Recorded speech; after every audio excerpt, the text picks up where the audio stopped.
You are listening and watching to a very special podcast. Here we have more on Maggie Wolfe. Enjoy. Maggie remembered earlier about Derek. Derek used to be a really cool guy, but he turned out to be Red Death, and how he betrayed them badly. But I don't think he was betraying anybody. He was simply trying to help.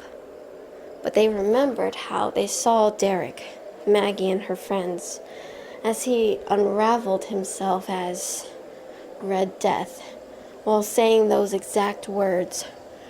"You want to talk about carnage? I am carnage!" And so he revealed himself. Now the public knows. But then he managed to get his reputation back, as well as Brody. The truth was revealed that Derek used to be once a depraved, sociopath-like person, but he wasn't always like that. Around his aunt, yes, but he had a soft spot for Brody. Brody Santos was one of the most wealthiest people, but he was going through something called anemia. Anemia was a disease where you cough up blood, or perhaps vomit blood. Brody was in need of trying to find a transfusion and also a new set of organs for his lungs, of course, and a new process.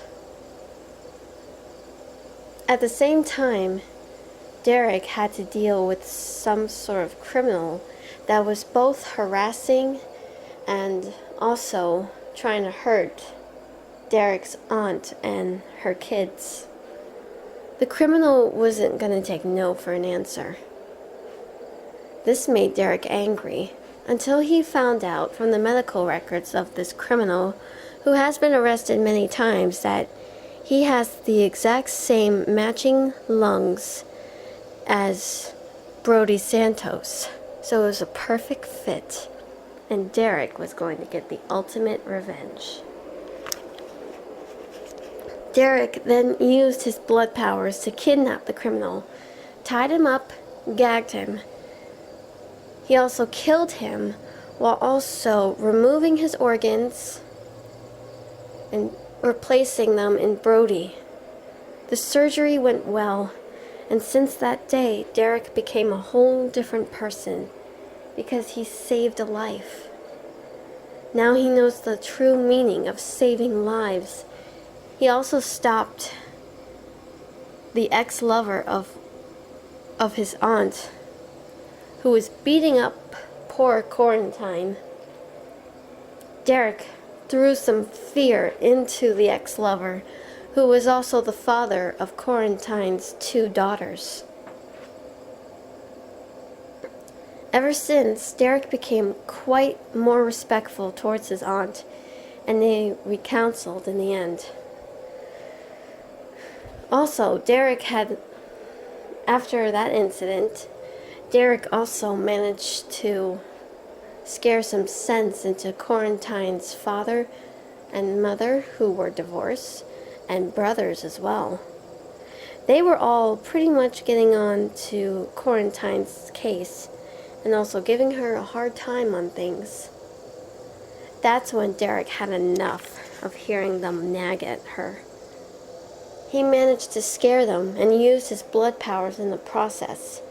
He also scolded at them, saying, "You have your own lives to live on, and yet you complain about hers? You never give a shit about her. You didn't care about how she was abused by her own grandfather. And you never care much about me. You never care much about anyone else but yourselves." He managed to scare them, and they never disrespected Quarantine when Derek was around. Every time Derek was around, they managed to shut up immediately. Because, well, who knows what he was going to say, or what he was going to do. Even more than that, Derek became a whole different person, and it was all thanks to Brody Santos.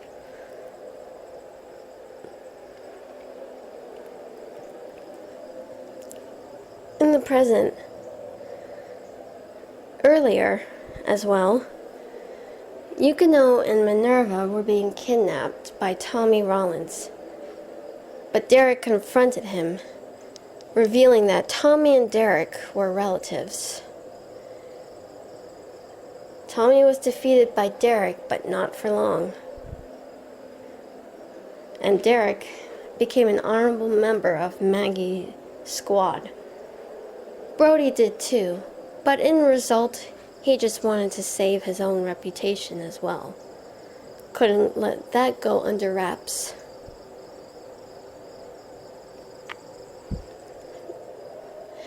Back in reality, Maggie woke up from her nap. Oh God, I feel better now. Wait, Yoichi?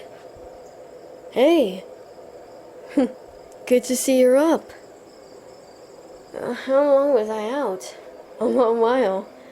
We were walking down some sort of shallow waters here. Now I think it's gone. I wonder where we are. Good question. I don't know either. You think maybe I should go back to sleep?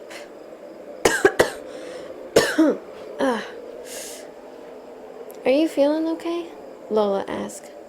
Yeah, I'm fine.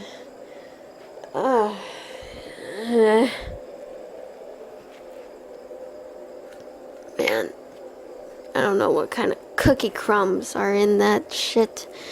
But never make us go through that experiment again, you got it? Consider it done, my lady, Pansy said in agreement. But you have to admit that was quite fun. Fun? You call that fun? Did you guys think that was fun? Nope, Yoichi said. No way. Are you kidding? Do you want them to go through that again? I'm sorry. I didn't mean any harm. I really didn't. You have to understand, it's all part of the process. Process my ass, Kimizuki said. Alright, Yoichi. Can I get down? Oh yeah, sure. No need to squat. Let me do it. Okay. She managed to get off of him and came beside him. Thanks. I knew I could trust you. Yep. No wonder everyone loves you. You're sweet, you're honest, yes. I actually adore him too. And I'm surprised I don't think our powers would have worked on him for his mental resistance. Really? Hey, your sister was the one that tried to mind control us. She was almost successful towards me, but Yoichi, he was too resistant. True. Also, I have to admit, he's one of the most nicest people. Who doesn't think I'm dangerous? Well, you're wrong about that. I do believe you are dangerous. I just wish you were nicer, you know? Yoichi said. But I am nice. It's just things don't always go my way. It really doesn't. When things don't go your way? Come on, you have to come up with something better than that, Kimizuki said. You know, I always wonder if he's ever gonna find a nice boy or girl in his life. I would say boy because, I don't know, he's gonna need someone to tend and care for him. He is the kind of guy that would give anyone some love and tenderness now, wouldn't they? Yeah, they would, Kimizuki said with a smile. Yoichi blushed. Lola lightly punched Yoichi's arm. Yeah, he would. And in return, people would be really appreciative of him. That they would. He could be a brother, lover, anything. And I bet he's going to receive some good in the end. Some really good karma. I mean, still affected by that cookie. Where was I? Oh yeah. I bet he's going to get something good out of it in the end. Maybe a happy ending. Maggie said. That depends on how repairment the world of ours are going to be. Yoichi said. If the world gets repaired and us humans take back what's ours, we should repopulate and make the world a better place again. Yeah. That would be nice. I guess that's what people are trying to do. Maybe bring people back to life. Maybe the world is not always cursed. It can be a blessing too. You believe so? Yoichi asked. Of course.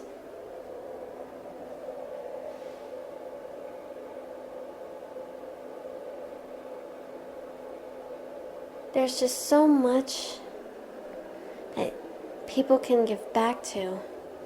Can you imagine a world without any people? Oh, don't start saying that. Now that's one of the worst. Let's just change that subject. Little did they know, they were being stalked by somebody. 2 female corruptions.